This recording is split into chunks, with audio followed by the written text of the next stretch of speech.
I did have one other question if we have time.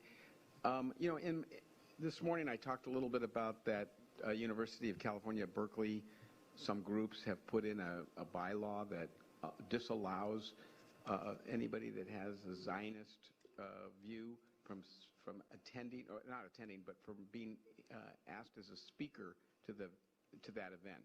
And I was wondering what your opinion was on that. Okay. One of the things I get to do, in addition to my teaching, is I serve as the U.S. politics editor for the Jewish Journal in Los Angeles, and wrote about this and managed to write a column, which I'd be happy to send to you, which managed to anger both sides of the debate.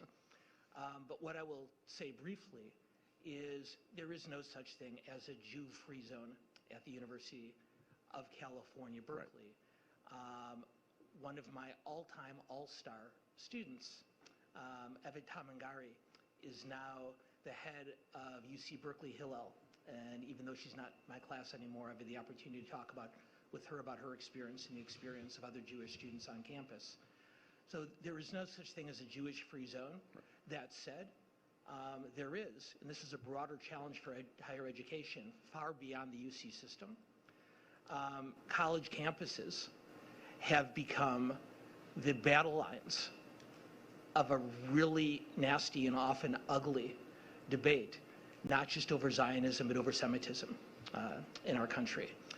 And while I have great respect for Dean Chemerinsky, and I think and I feel like he's handled this issue very well in many ways, I think that while on one hand there is no such thing as a Jew-free zone on the Berkeley campus, I think the fact that a student organization would set these type of parameters for participation in their activities is reprehensible.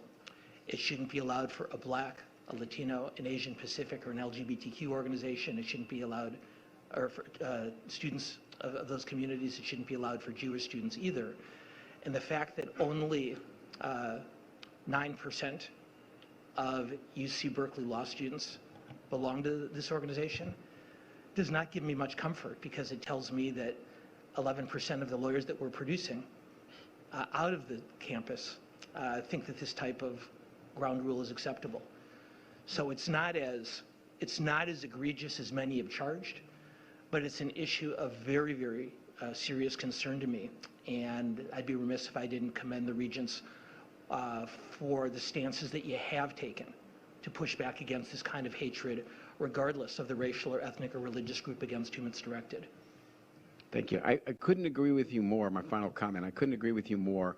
There are groups out there that are designed to inflame the situation. The original article was totally not true and created a huge panic in the Jewish community, myself being part of that. And there were a lot of false accusations there with what they were called Jewish-free zones. But at the same time, it was an egregious, I think it is an egregious act, and especially signaling out one, and especially because this long history of a lot of people not understanding what Zionism is. Probably most people in this room right here are Zionists if they believe in just the existence of the state of Israel, which is all it is.